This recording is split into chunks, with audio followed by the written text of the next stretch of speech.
ஆச்சி எப்படி இருக்கீங்க? நல்லா இருக்கிறேன். நீ நல்லா இருக்கியா? நல்லா இருக்கியா? எந்த பக்கம்? இந்த சம்பளத்துக்கு வந்தேன். நிறைய பெரிய தூளை வாங்கி இங்கே கொண்டாந்து வச்சுட்டா அப்புறம் அந்த பையன் இங்கே தான் இருக்கான்னு தூக்கிட்டு போகிறோம். கண்டிப்பாக இந்த மாதிரி உங்கள் ஊர்லேயும் உங்களை நலம் விசாரிக்கிறதுக்குன்னு ஒருத்தர் இருப்பாங்க. அது பாட்டியாக இருக்கணும்னு இல்லை, யாராவது ஒரு பெரியவராக கூட இருக்கலாம் இல்லையா?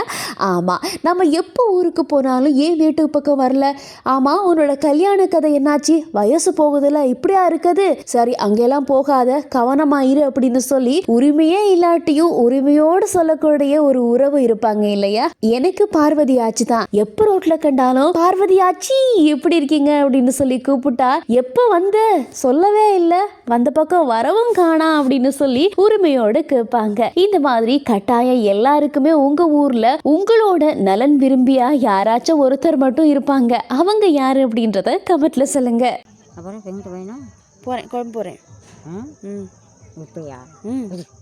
இப்போதான். அப்புறம் இடத்துக்கு பேகை தூக்கிட்டு வந்திருக்கேன். எந்த பஸ்ஸில் போக போகிறேன்? பார பஸ்ஸில் போக போகிறேன். அந்த பஸ் அங்கிட்டு போகுமா?